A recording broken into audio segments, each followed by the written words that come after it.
It is episode 16, interrupted by Matt Jones, presented by Cornbread Hemp. This is The Good Life. And listen, there are very few people in sports that are more interesting to talk to than the next guy, Pablo Torre. He's used to be on ESPN. He works for, what's the name of Le Batard's media company? Meadowlark Media. Meadowlark Media. The sweatiest, most principled startup in the sports media. Yes, and does a podcast, Pablo Torre Finds Out. Pablo, thank you very much for taking the time to chat. We've known each other from afar for years, but I appreciate it. I mean, so long. I feel like our DMs are full of would-be. I wasn't always, PTFO is only almost 2 years old. If it had existed, our DMs would have been a real, I would say, episode generator, man. That's true. Of course, happy to do this. Well, so I actually thought, you have an interesting story, but I want to do the personal stuff at the end. But I actually thought part of the way to do this is, in Pablo Torre Finds Out, when I heard what you were going to do, I thought to myself, I'm going to be honest with you, there's no way that's going to work. You can't do journalism in podcast form. That's just not going to work. And it has.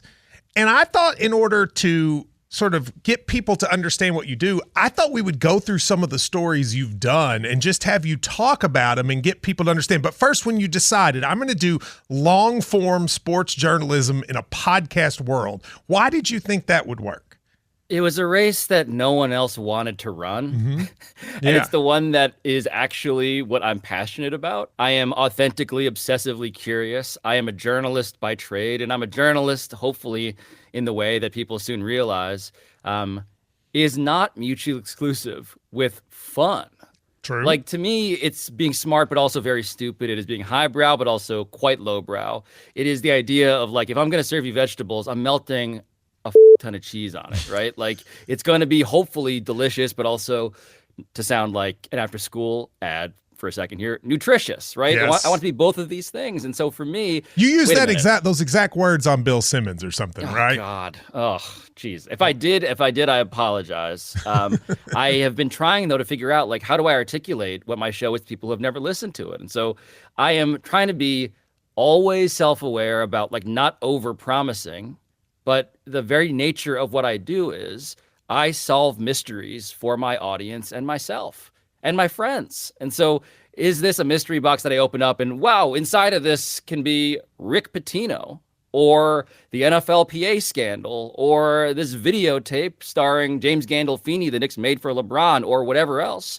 Yes, the whole point is journalism, finding out something that you didn't know about that you already, I would say this is a key thing for me, something that you did not already express to the algorithm that you wanted, right? Like that to me, it's almost, we are so oversaturated with the creator influencer economy and the algorithm force feeding us all of that. I was like, wait a minute, I come from magazines. I think this could be fun and also like meaningful. I think you do. It's like a magazine on a podcast. I like that analogy. Well, we're going to talk Pitino because we both love Pitino's story. But I think what you were doing this podcast, you were trying to get traction on it. And I think it's fair to say the Bill Belichick, Jordan Hudson story got you the traction. And I want to go into it because I'm fascinated by it, just like everybody can act like they're too good for it, but they're not. But I also, from you, I know there's got to be a part of you that goes, I was doing all this serious stuff. Why did it take a 71-year-old man dating a 25-year-old woman to be the thing that got me broke through? Did that bother you at all? It certainly lodged itself in my brain a bit as sort of just like this reminder of you can try to dress up whatever it is that you're doing that may be, award winning-y or whatever. But people ultimately, look, scandal, conspiracy, the age gap relationship, plus like the nexus of power at a school like North Carolina, in which the highest paid employee of the state is this guy who you remember, except he's the opposite, and now he's dating this woman who you've never met before, but she's suddenly everywhere. Like, I did not find myself surprised by the magnitude of reaction, but I did find myself having to sit down for a second and be like, am I at peace with this? Yeah. Because it was definitely the biggest look when you talk about like you're freak flag flying for a show. You want people to know you exist. Yeah, you had to do it. But that's part of it. I in Kentucky, I basically do this all the time. I mean, there's a big part of me that would like to sit and, I mean, part of the reason I did this podcast is so I could talk about things that were not 19-year-olds throwing a ball through a hoop. But you also have to understand, like, to get people to care about that, they have to care about you. And to get people to care about you, you have to talk about the things they're interested in talking about a little bit. And that's just life. And I can't act like I'm better than it. I found the Belichick Jordan Hudson thing amazing. So let's just talk about it. 71-year-old, 25. Do you think the age gap is why people are so fascinated with it? And then is that at its core what it is? Or is it also that he's this old grumpy man? And then, like, what do you think it is? I think the sticker shock begins with the age gap. That's true. And then when you realize, oh, wait a minute, and this is something that I reported at the bottom of the rabbit hole, I was like, wait a minute, they met when she was 19? Is that how old they were when they met? Yeah, on that airplane. We reverse engineered the whole, like, what do you think happened on that airplane? So, like, what was that interaction? So some people were like, wait a minute, Belichick flies commercial, he flies JetBlue, and it's like, yes, I can report that he flies JetBlue. He flies Logan Airport in Boston to West Palm to go to Trump's golf club in Jupiter, and that's his routine. And so he sits down, Bill Belichick, the greatest football coach of all time, sits down, and next to him sits a young woman who turns out to be 19 years old, carrying a philosophy textbook by a Harvard professor named Warren Goldfarb, who we interviewed on the show. As a side note, that's not essential to the understanding, but this is the length to which we do this. Good for Warren Goldfarb. Oh, Warren G, man. Dr. Warren G was a great quote. Had no real idea, but was so proud that his book was an aphrodisiac, basically. But you see in the textbook, man, like so this is a Jordan Hudson. She is a Bridgewater State philosophy student. Okay. And so she shows, and this is the way you sort of reverse engineer this, there's an Instagram thing in which she has an inscription from Bill Belichick, signed and dated. And I'm like, okay, so let's now work backwards from this and try to figure out who everybody was, where they were headed. And she herself, by the way, was in her own pre-existing, pre-Belichick age gap relationship with a guy in his 60s who was also, I am told. Oh, she was dating a guy in his 60s already. Who was also hanging around Trump National Golf Club. Oh, also Trump. So is it so? All right, well, let me take a step back. At first, I had the natural reaction everybody else did, which is this is kind of weird, this is creepy, this is whatever. And then there's a part of me, I mean, it's still weird. I'm not going to act like it's not. But there's a part of me that says, like, I feel like the hate always comes in these stories on the woman. It's always the misogynistic world says the man, he said, like, everybody loves younger women. Of course he's going to be into her. But the woman becomes a gold digger and she becomes all this. That's my natural instinct when you say, well, she was dating a 60-year-old. And a lot of that, I think, happened even more after you did the story. Do you think that's fair to her?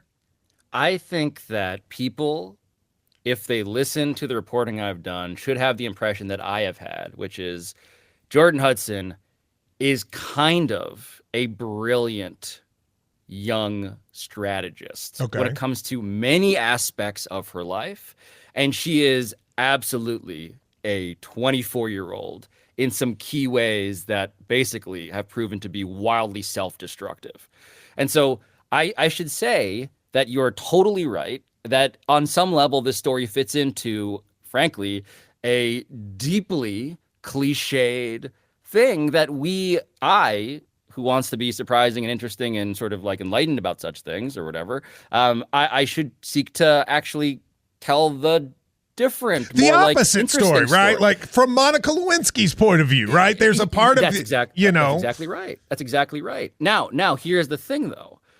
The age gap is not to me the most interesting. It's not the most interesting part by far. Okay. The most interesting part by far to me is that Bill Belichick is somebody who was truly the embodiment of one way of living in public. Yeah. He was Mr. Privacy, Mr. Do Your Job, Mr. Discipline, Mr. The media, No distractions. No distractions. Yeah. Benching Malcolm Butler, right? Just like doing stuff, doesn't care. Media has questions, doesn't need to answer them, doesn't have time for Instaface and whatever it is that he would call these social media platforms.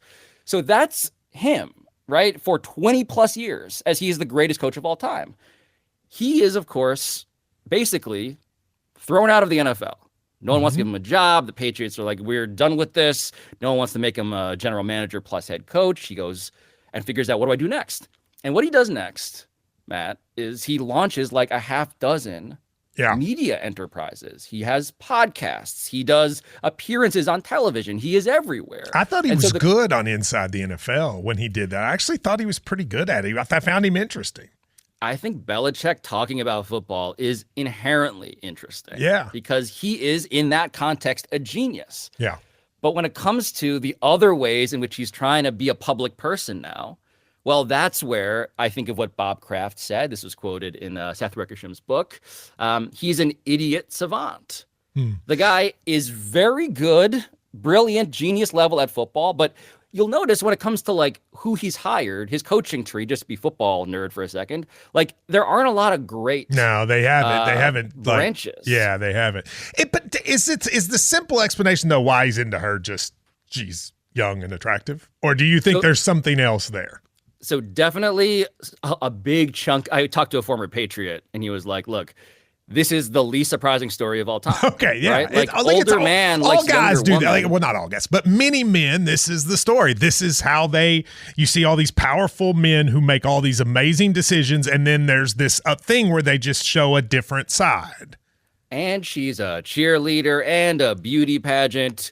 I can't believe he was at the Maine holiday. The Miss Maine pageant was a real but this brings me back to like, why is it interesting? It's because the question of why is Belichick suddenly Mr. Media, Mr. Public Figure, in which he is writing a book, in which he is now sitting for these interviews, in which he's trying to sell himself, in which he is eventually, of course, becoming the head coach at the University of North Carolina.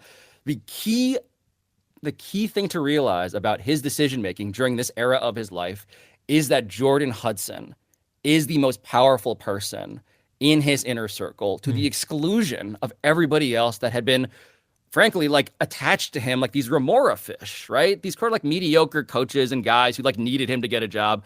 Jordan Hudson comes into his life and is like, I am a young person who is native to the internet, who can tell you all about what it is to be online and to brand yourself and to be positioned to be not just the greatest coach of all time and grumpy, but also so much more. And that's this moment in Bill Belichick's life that I've been just sort of like, that's what I've been obsessed with. How do you go from the archetype of one thing to the opposite, the actual opposite, in which you are publicly, I mean, dude, the yoga photos, right? So the yoga photos, there's the CBS interview. Yes, he's dressed as a fisherman catching her as a mermaid. There's on Instagram. When they walk out of the stadium and her jacket is on, and she looks like a child.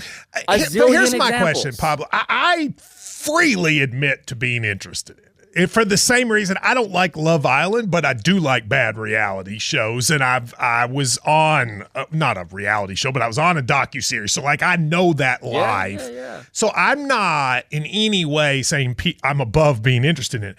But you seem to have also argued, and this is where I disagreed with you a little bit, that it was also like news. That it wasn't just just this interest of, I want to know about that. It was news. Explain why you think it was like newsworthy. Because I think sports are important. Okay.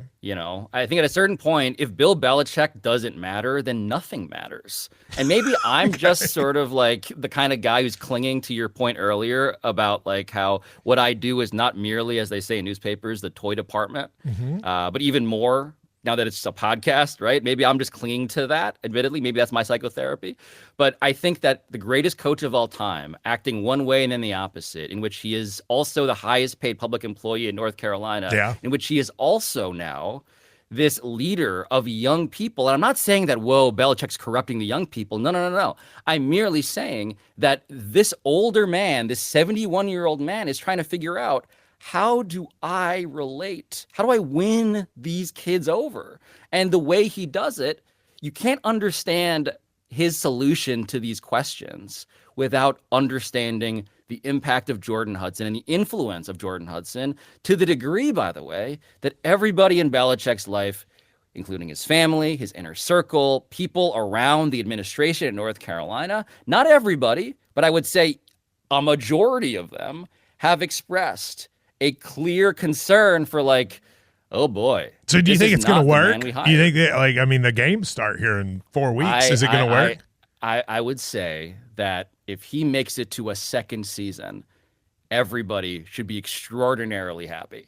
I see it as one and done, man. I do. I just feel like look, I've just seen too much in terms of reporting the backstage aspects of this to say, to be naive, you know? Well, the first employee I ever hired, Pablo, at KSR 15 years ago, it's all I can do not to call him all the time, because he works he works there now, and he helps with the NIL fundraising and stuff. I mean, he left John Calipari. You'll think this is funny. He was doing that for John Calipari. He kind of got tired of John Calipari, and he was like, I'm going to go somewhere that's more low key. And he goes to North Carolina, and then a year later, Bill Belichick ends up there. Like, what? It's crazy. Look, I have FOIA'd, public records requested enough emails to know just how deluged and how tough it is to be a normal person who is like, I thought we were getting one thing and instead we're getting the opposite. That sucks on some real level.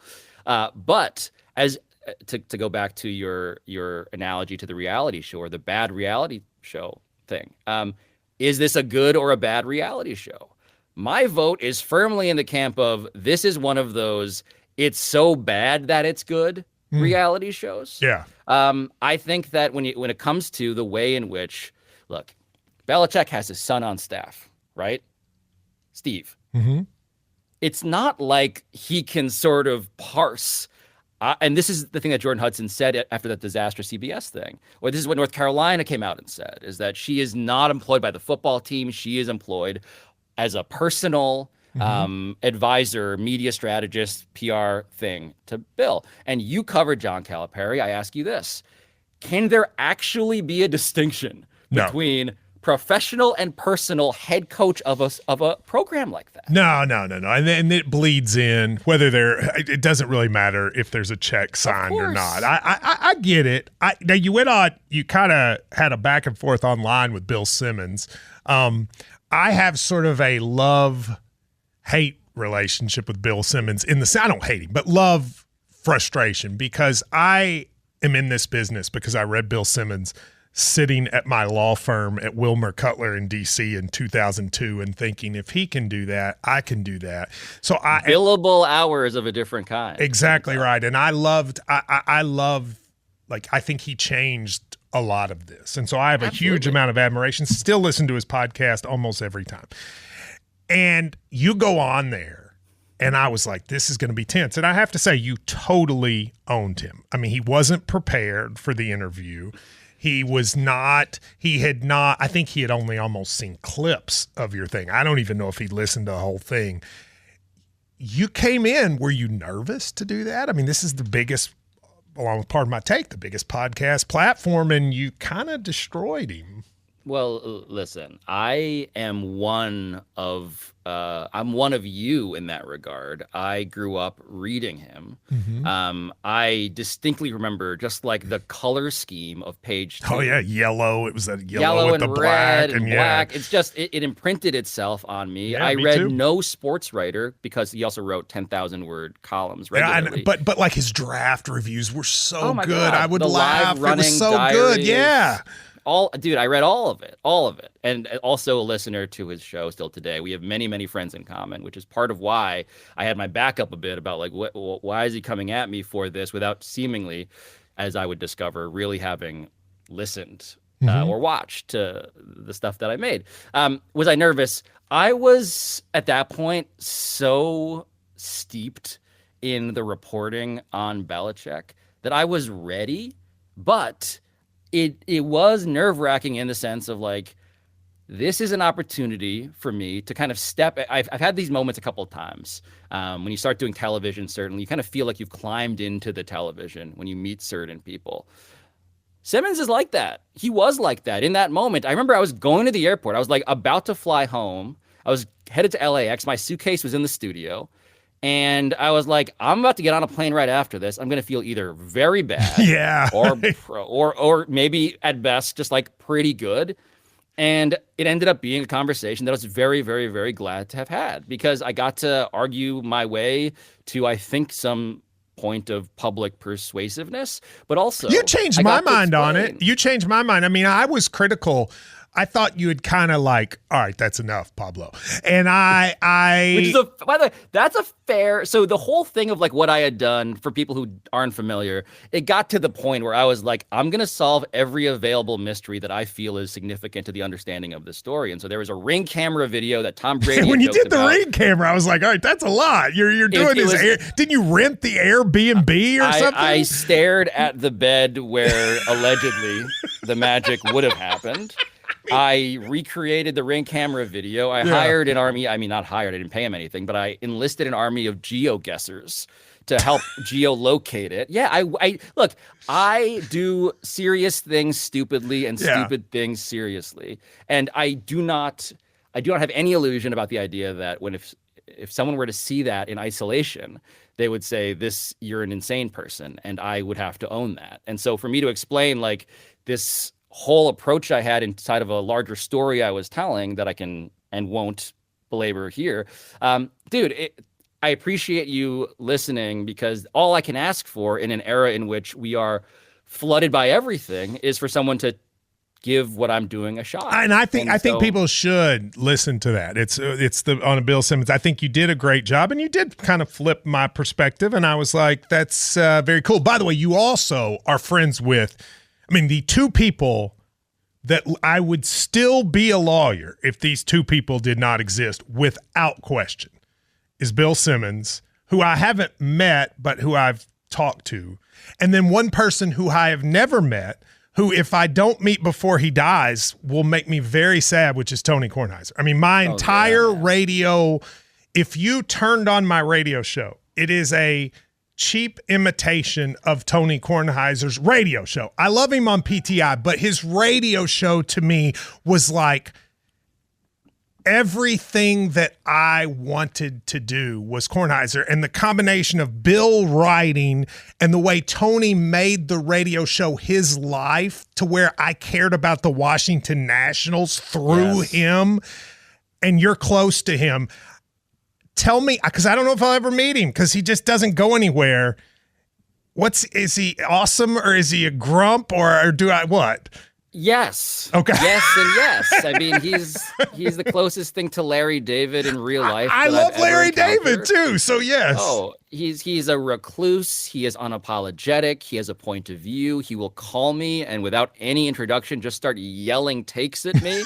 And it's the best, man. Yeah. It's the best. And his radio show, to your point, which is now a podcast, Tony Kornheiser's show, I have talked to him about this, not because I have a radio empire like you, Matt, or because I aspire to make a show like that one, but simply because I have gotten to appreciate the way in which he is also this template for doing something differently that inspired a lot of people to figure out how to creatively do radio that involved their friends, that involved, of course, and Simmons took this from Kornheiser too, pop culture as well as hardcore sports fandom. Well, he made the people on the show, like, that's what I loved about it. And you're right, Simmons does it too with his friend Joe House and John in Complex Litigation and these people that I'll never meet, but that I feel like I know. He did it with his little crew.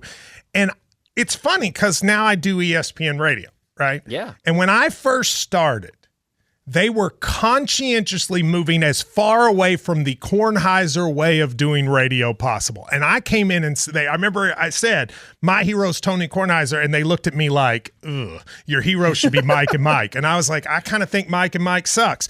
But they left me on, and now fast forward 7 years, and ESPN is embracing what Kornheiser did 15 years ago with the whole McAfee, and they let me do, like, I do my thing now. Yeah. But it's funny how that shifted. Kornheiser was ahead of his time. Oh, look, my whole bet, and because I talk to Kornheiser all the time, he is like truly, genuinely a mentor of mine, and he is somebody who is so blunt about how he feels about things that I really do look up to him in ways that I can't personally enact in my life. Like I can't be Larry David. Yeah. But when it comes to why and how he made his show, like what he always tells me over and over again, which, by the way, I have quietly plagiarized these coming words in everything I said already. He just goes to me, smart and funny. Yeah, I've heard him say that. I've heard him say that about you before. And that's the greatest for me as a fan of his, and it's also the greatest thing that I appreciate in others. If you think about it, I'm like, look, if you can be funny yeah, without leading with it, if you can be smart without hitting people over the head with that, then like you can get away with a lot. I mean, and by the way, there's another thing about him, which is like he's an unapologetic generalist. Like he just starts his show with what happened to him yesterday, which is what I do. He would talk about the music coming out of breaks, like talk about the songs, which, I mean, I don't think my listeners realize how much of my show is just stolen from him. He literally would talk about like going to get breakfast. He would talk about the song as it comes out. I stole that from him too. He would just make his fandom. His is the Nationals. Mine is, well, Kentucky, but like I do the Reds and the Carolina Hurricanes, and people follow it through me. Like it's all stolen from him. And so I was supposed to meet him once, Pablo, and I had I had a relative die, and I had to miss it, and I still one day I will be a backstage connector however I can, because I do think he would appreciate somebody who studies and does radio in a way that he would obviously recognize. And by the way, the thing that I asked him when I was launching Pablo Torre Finds Out, which is not like that show, but has, of course, spiritual sorts of like aspects. I am telling stories to my friends. I am not taking myself terribly seriously. I do try to be smart and funny, blah, blah, blah, blah, blah. The thing that he told me about how to do a show was, you want to start a club in which anybody can be a member. Love it. Yes. And I'm like, yes. So inside jokes, references, this internal sort of history that you build, but you want it to be accessible to whoever wants to join. And that to me is, I didn't know he said that, but he's exactly right about that. You want it to be in Kentucky. I have always tried to make it to where listeners feel like they're our friends. And I think that's how you know you're doing it right. Let me ask you about Rick Pitino. Years ago, I think I met you because you wrote me and asked me something about Rick Pitino. I think everybody knows that he had sex with a woman in an Italian restaurant. And I think most people know that his staff paid for prostitutes for recruits.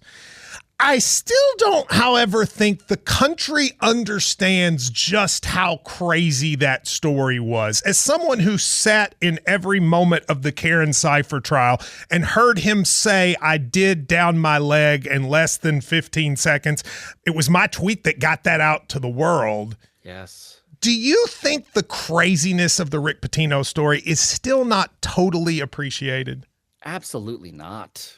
And it's a shame, because if you appreciate something like a true crime story that is just full of almost like this, whether it's Veep or the Coen brothers, just like this deep incompetence that's borderline mafioso, there's nothing really like it. I mean, the thing that I keep on, and by the way, I remember I was covering the story for Sports Illustrated when I was there. I was in Louisville. I remember I interviewed Karen Cipher at her kitchen table. Yes. I was going through forums. I hugged her at one point, just like a very surreal, like now it's like coming back to me. But the thing that people don't realize. She called and asked me to represent her. Oh my God.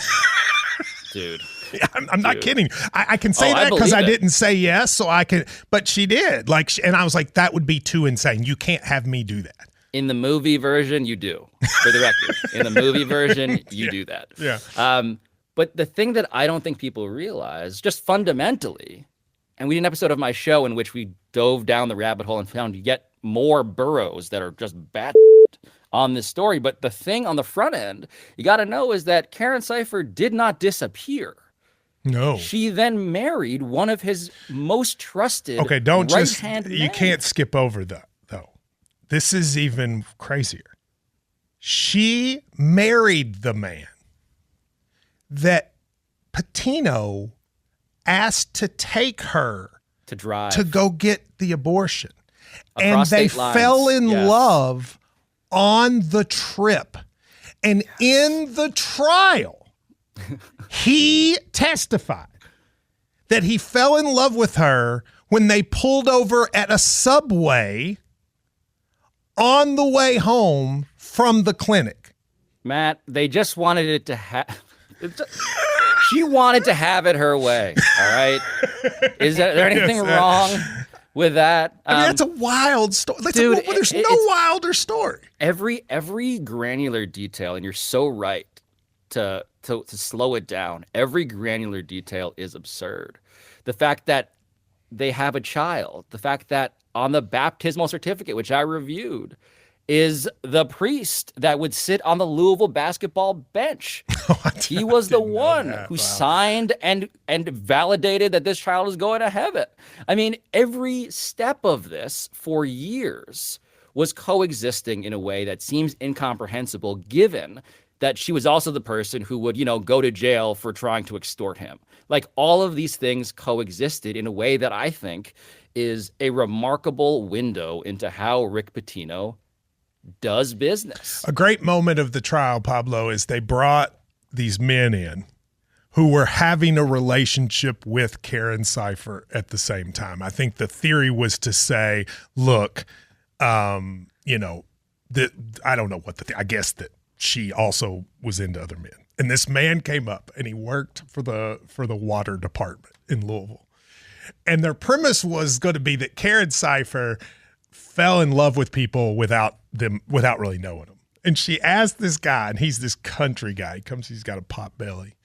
And she goes, and he was like trying to say, she was really into me. She was really into me. And on cross, Karen Cipher's attorney goes, she wasn't really into you. I said, she was like, honestly, sir, how do you know she even knew your name? And he looks there and goes, well, it was on my belt buckle. And I decided at that moment that it was my favorite trial of all time. I mean, she knew her name probably because it was on his belt buckle. I didn't. I'm finding some stuff out today. I didn't know that detail. Somehow that fell through the cracks on my. Well, it was funny. There was almost like the Louisville media wouldn't report the trial. They would not report the trial. I met her as she was walking out of a hearing about child support, which, by the way, Rick Pitino was providing.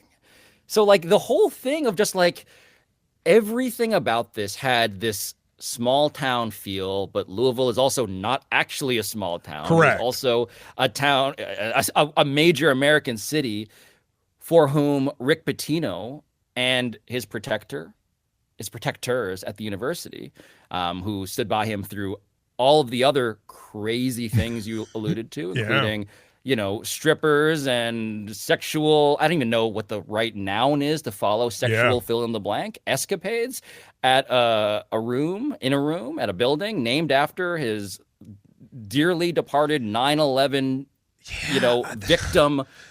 Billy, you're right. Like, Billy Minardi, What are we doing here? It's unbelievable. So look, I just like the fact that part of my reporting also involved going to Porcini, the restaurant. So you went to Porcini's. Oh yeah, it's great. I've sat in the booth. Was great. Oh man. I remember trying to be like, okay, so I'm ordering whatever, like the meatballs, and I'm like, so Vinny Tatum, who was lying down horizontally across the seats right nearby, like keeping watch of the door while Karen Cipher within 15 seconds is running a real, hurry up offense. And Vinny Tatum has become a friend of ours. Like, it is such a bizarre. I could. God bless Vinny Tatum. God bless Vinny Tatum, man.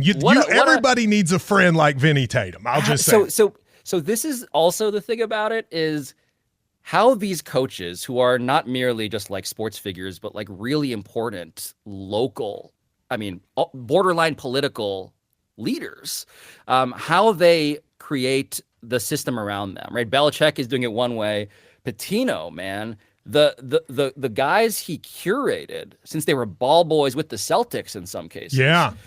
This is a loyalty that is generational. And it's still there. The same faces that were at Kentucky and were at Louisville now sit on the sidelines at St. John's. I mean, they really do. I went to St. John's first game under Pitino. It was at their Lou Carnesecca gym at this old gym on their campus. And I was like, I've seen all of these people before. They're all here. And then Rick Pitino ended up on my show, which I never thought would ever happen, but it did. Well, I want to give you some credit because I don't want people to think you only do these like salacious stories. I don't just investigate older, greatest of all time level college coaches. Well, they are the more interesting. But you also ended up getting the NFL Players Association president to resign. And this is a little salacious, but it's also, he ended up, the thing I saw about it was that he would take the Players Association money and go to the strip club.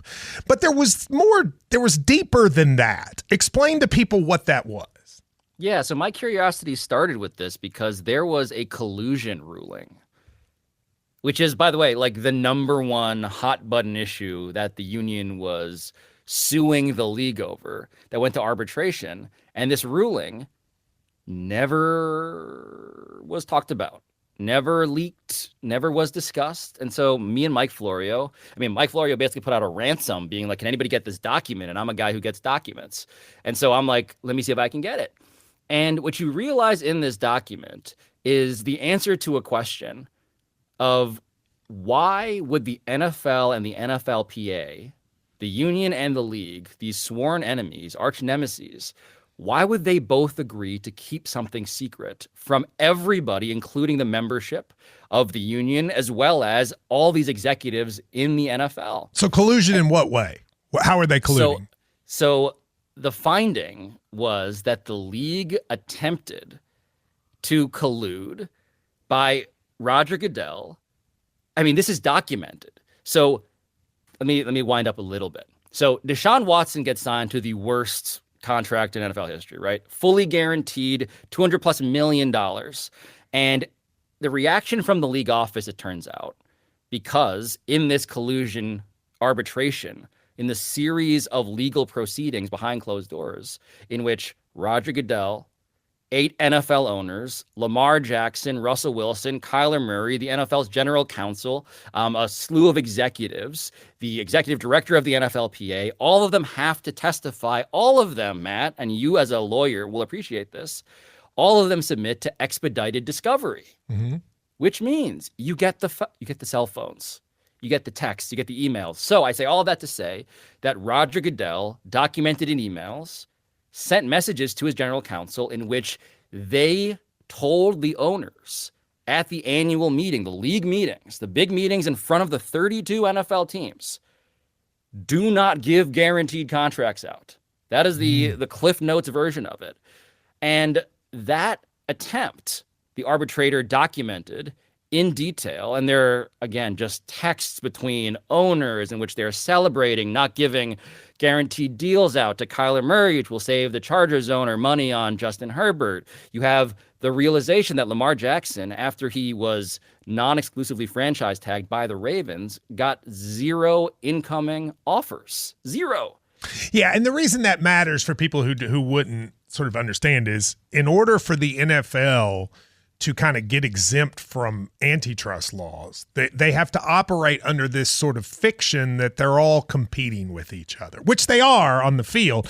But you would be on the path to violating antitrust if the owners all agreed behind the scenes to do things that they didn't do in collective bargaining. So for the same reason that, like, if every gas station in the country all agreed to raise gas prices, that would be antitrust.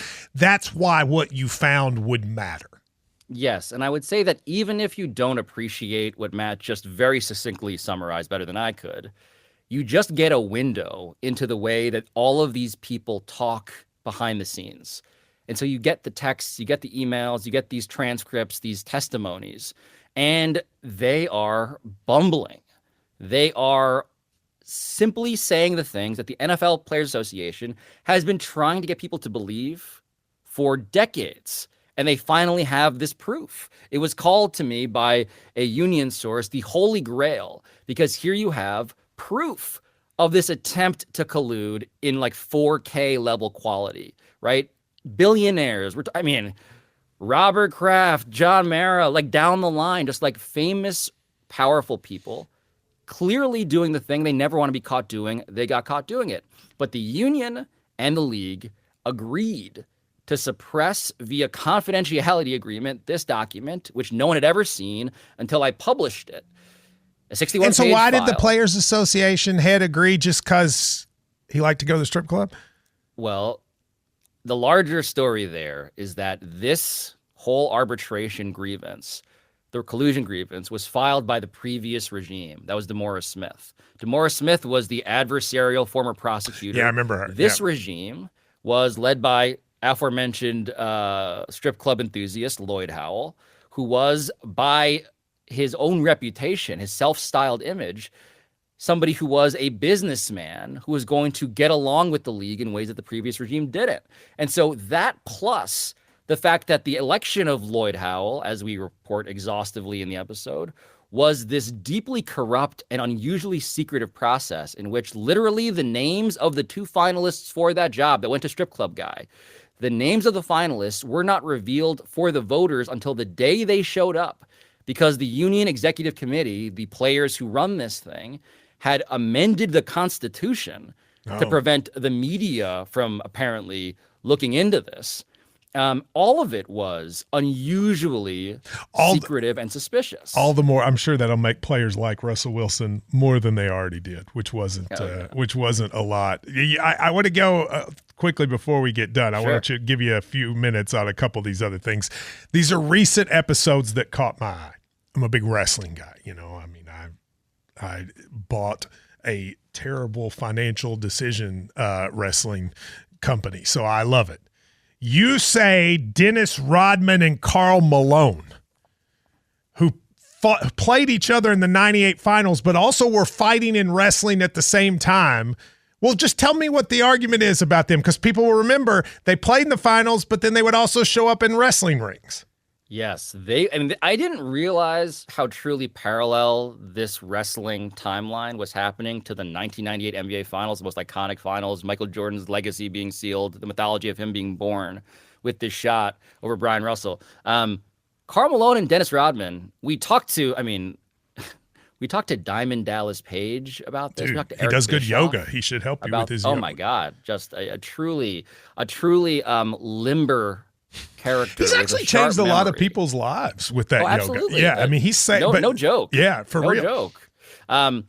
But the point being that with him and with Eric Bischoff, they outlined how the best this was like proto-influencer economic logic. They realized that the best advertisement for the Bash at the Beach, which was the event that Rodman and Malone were going to wrestle at. What was it? It was going to be Rodman and Hogan versus Malone and Diamond Dallas Page, right? Yes. Okay. Yes. And the best possible advertisement for that setup was literally the NBA Finals.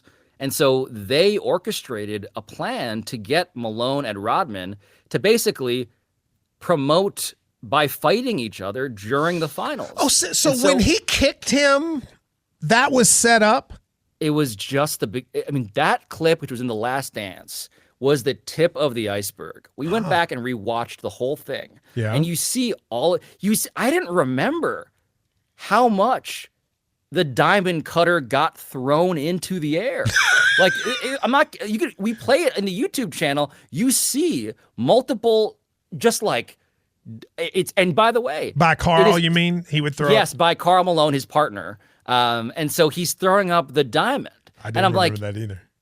It's just, truly, without being so tongue-in-cheek about it, it just seems undeniable that the reason they were behaving, Malone and Rodman, in the NBA bleeping finals, the reason they were behaving the way they were was because they were also promoting this thing that was going to happen. That's amazing. Right after the finals. See, and that was you go when back and you're like, how do you deny this? Yeah, my wrestling fandom was at its probably heaviest. And I always sort of suspected that the kick had to be a little bit of wrestling.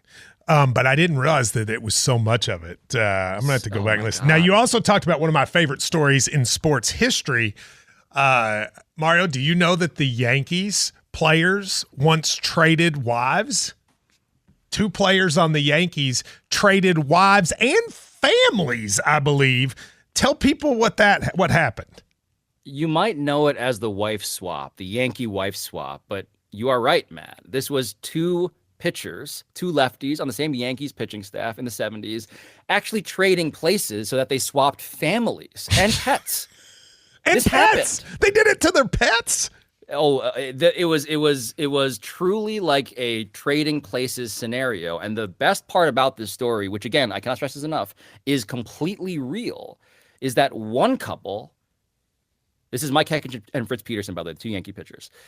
One couple was like, within a week, we're like, this isn't gonna work. We should undo this. And they were like, yeah, we should undo this. The other couple was like, hell no. We love it. We love it.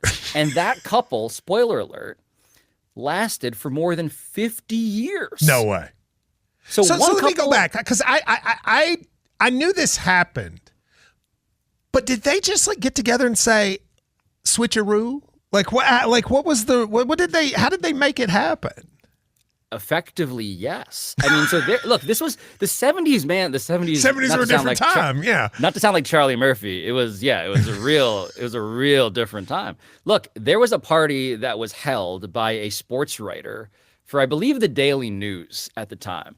And it's the sort of party in the 70s where like the Yankees would go. Okay. And so there was this scene that we recreate in which the 2 couples who arrived as they previously were show up. And they, let's be clear about this. There are like swinger kind of vibes here. I've heard of it, yeah. Tea party kind of vibes here. But they end up agreeing, hey, let's leave in separate cars and meet up at a diner. This is like at 2 a.m. Okay. And one couple goes right to the diner. The other couple gets there like an hour or 2 later, right? Yeah. So they are like, okay. Now, so they're enjoying themselves. So they switched at the party. Went off their separate ways to swing, and then we're going to meet at the diner to have some hash browns after. Yeah, like real Americans. Okay. And what turns out to be the case is that they both decide to do this, which is again, amazing. It's just that is one craziest. Of the that's kind of like the Pitino story. More people should know it. That's crazy. Yes. Yeah. By the way, Matt, there were press conferences about this. Oh, there were spring training. The tabloid, Johnny Carson, we play a clip from The Tonight Show from the 70s. Johnny Carson makes a joke about this. I love it. But the real like nitty gritty of like, what was it like as a character study? Who are these people? That's where, again, like these are all, every episode you've mentioned so far, which I'm so glad you have. These are movies to me. Yeah. And it's crazy that people don't know. It's crazy that they're not bigger box office hits as a matter of that'll be somebody's going to make a movie about that. The Yankees thing, it just hasn't been like there's a Netflix documentary or there's something that will come. Your documentary, by the way, you can listen to all these on Pablo Torre Finds Out. I did not listen to that. I want you to give me the quick version of. I saw the headline that TRL was rigged. Is that true? I watched TRL. Are you telling me the Backstreet Boys were not number 1 every day?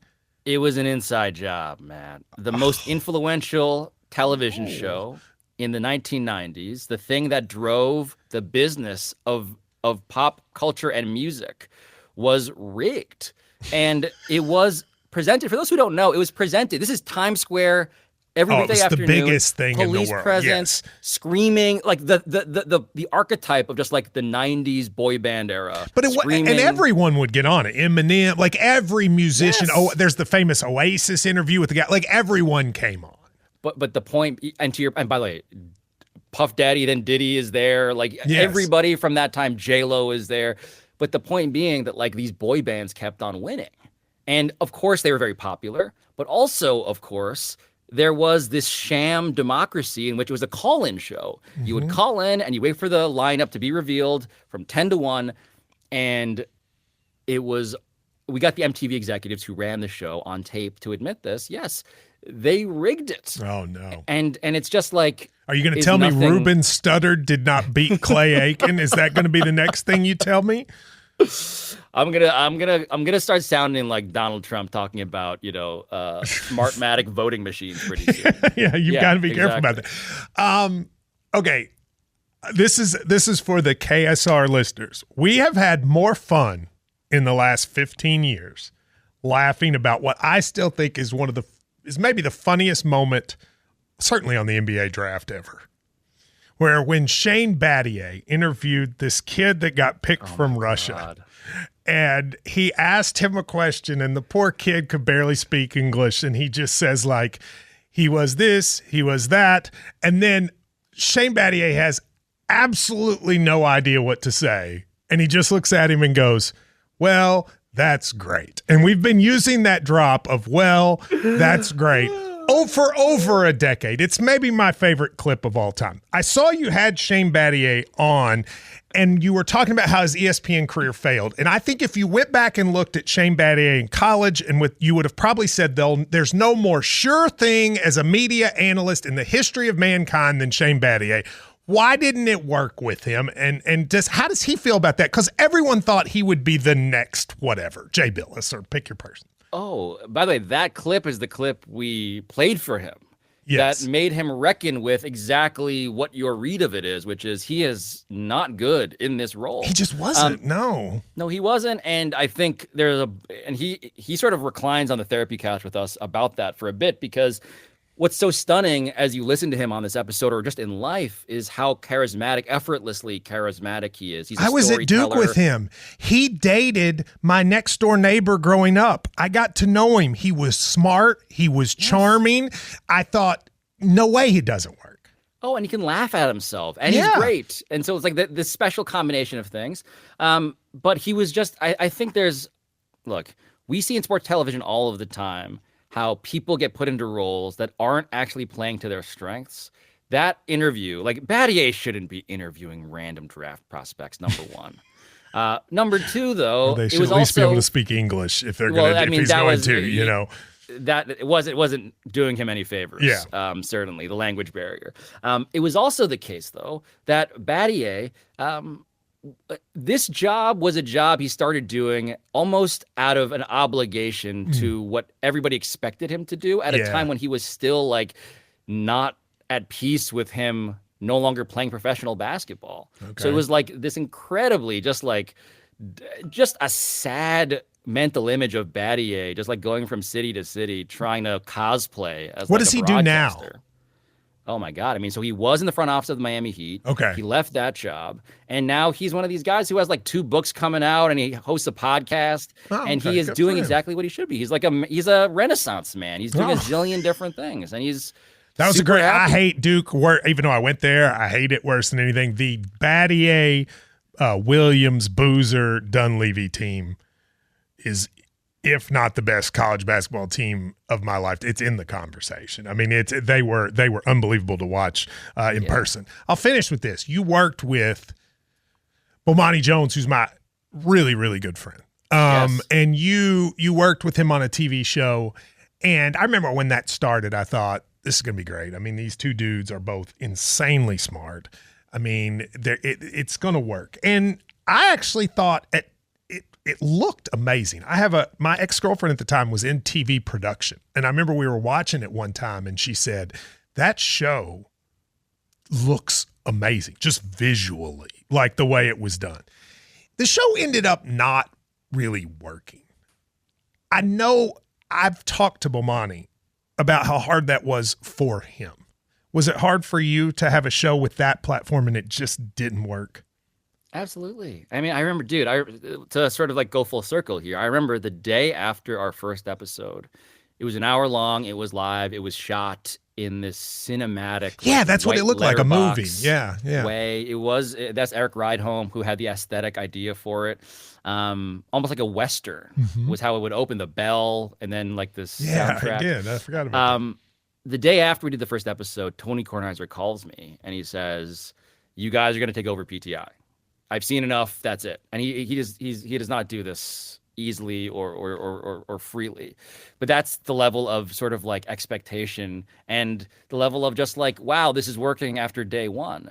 And then when you go back in time and you realize, okay, so the show then about a year later got sawed in half to 30 minutes. It got moved time slots. And concurrent with that was this idea that, wait a minute, neither Bo nor I felt like we were being our best selves in that role. To me, did you feel that? Because I know he felt that way. You didn't feel like it was using your best thing. I was not experienced enough at that point in my career to have the vantage point that Bomani had about like what he was missing from his own sort of like vision of himself. I was very like, I am just paddling as fast as I can to just keep this thing on air because I want this to work and all of that. But when I look back and I realized like, what did we both do since we left that show? I'm like, we chose to do things that are far more like us than what that show was having us do, especially in that 30-minute sort of format. To me, the squeeze really became palpable when it went from an hour to 30 minutes. And it felt like now we have to try and we were like auditioning to you had to try to be PTI, like, and that wasn't necessarily what you two do. No, I mean, like the thing that I loved the most was in the hour-long version, there was our D segment the segment was called This Blank Story. And it was basically like any topic from sports, even vaguely sports, we would just get like a 10-minute chunk to just like deep dive into it as if we were podcasting. Yeah. And that was where that's what you two are good at. That's where we were most differentiated. Yeah. Everything else felt to me in retrospect, and I'm so proud of what we tried to do, but I also cringe at myself because I'm like, man, I'm also like cosplaying what I thought I should be. Yeah. And that was not fun for anybody. So I am glad that we had that. I am glad that we both ended up finding like what it is we should probably be doing with our respective careers. But yeah, I just think that when it comes to the show that exists in the tradition of PTI, you really immediately appreciate why PTI is in fact a unicorn. True. I'll finish with this. I've always wondered this, and I hope you understand where I'm coming from with this. There's a group of people. You're one of them, Bomani, Mina Kimes, Katie Nolan, this group of people that ESPN brought in, all very smart, all very interesting, all people that I really like. I mean, there's a number of them. What's the guy's name that Skipper? Is that the person who brought John all those folks in? And when culture changed and people just all of a sudden started using the word woke in a derogatory term, and all of a sudden there was this flip, ESPN is too whatever. You guys, in some ways, became the face of that. To me, unfairly, but you did. And you have the Clay Travises of the world who decided that you, Mina, Jamel Hill was part of it. I don't know that I put her with you all, but that group, you guys became almost a cultural flashing point that ESPN was not sports. It was woke mob stuff. I hated it. Bomani would fight people about it, but that's not you. You're not go on social media and hit people, which is what Bomani would do. Did that hurt? I was bothered by it, but I also just feel like I have this philosophy when I'm walking down the street in New York City, where if someone wants to start something with me, I have so much more to lose as a general principle than whatever they have to gain. I'm just somebody who's like, yeah, I'm just gonna keep it moving, man. Like, but it didn't bother you. Like when you are a cultural talking point and the president is sitting there railing on, if not you, the whole idea of you. Oh, sure. Does that bother? Well, I mean, it had to be hard, didn't it? Here's what was frustrating about it. We talked about sports so much. So the whole idea of like you guys are doing an hour or a half hour or whatever it is on ESPN, and the thing that keeps on getting used against you is the one topic in a given day in which you are doing something that I think we were hired and empowered, perhaps to the problem everybody is complaining about, to actually be smart and funny about this thing. Like Bomani says this all the time, and I agree. Not everybody should be weighing in on these complicated topics. Yeah. But coincidentally, though, I mean, let's be real. There were no white males put in that conversation. They came after you. They came after Bomani. They came after very convenient. Women. Katie, convenient. like it was very no, I mean, it wasn't convenient. It was intentional. Like even Lebitard, who shares your all's point of view, he rarely got put in that group. It was you all. So I think it was unbelievably unfair. Yeah, I mean, when you put it like that, I am mad. But you should be. I was mad for you all, and I barely know most of you. The thing that was bothersome to me was to have your whole thing, what you do professionally, reduced to being "quote unquote" woke. I'm like, man, you really are missing why any of us are any good at what it is that we do. Like, the ability to talk about "quote unquote" social issues is certainly a strength, certainly for Bomani, certainly I'd like to think that I can do that too. But man, the whole thing of you guys have hijacked the ESPN airwaves to shove down the viewers' throats this thing they don't want is an active misrepresentation of what it is we were doing on a minute-to-minute basis. It just wasn't the majority, and it wasn't even close to the majority. It was like the one topic we would do. And frankly, Matt, the thing that was frustrating was a lot of people were, and now we're just in a vastly different time. Mm-hmm. But back then, a tweet you sent in your own personal life was an example of something that ESPN was allegedly saying on air. And so if you were at all weighing in on Donald Trump and Colin Kaepernick in, 2016, that's true. It was as if you were saying that on SportsCenter, and we weren't. But they also never ply it the other way. I mean, Clay Travis can write a book called Stick to Sports, and he has not done anything of the sort ever since. And that is what annoys me, like, as a progressive person that is fine saying it. Right. But I get annoyed on your behalf. Oh, because people got real afraid of saying it, by the way. But I don't. But I also am coherent enough to recognize that while people will tell me to stick to sports, they just accept stuff from me that they will not accept from you, and they will not accept from a woman in sports, and that infuriates me. Like, if you want to tell me I suck too, that's fine. But like I just think I think the way they treated you all, just in terms of whether you got hired or fired, is honestly mostly a financial decision usually. But sure. But I just thought the way you were treated was just unfair. Yeah, I mean, we were classified as the problem, and the explanation, by the way, for why ESPN. It was not the decline of the cable bundle, Matt. It was not the rise of the internet. It was not that maybe you and Bomani just weren't in the thing that you would be the best at. It wasn't any of those things, which are far more mundane and like a lot of other things that lots of people experience in the business of sports media. It was the fact that we dared to essentially insult the audience by shoving race down their throats.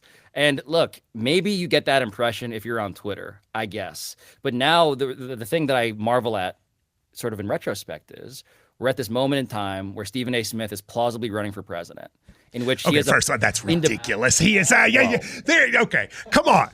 I have to be careful because I work at the same company, Stephen. But Stephen A. Smith is not running for president. Who is for Stephen A. Smith? I've seen crazier things happen. I haven't. I'll take that. You pick the odds. No offense to him. I don't know him, but that's not happening.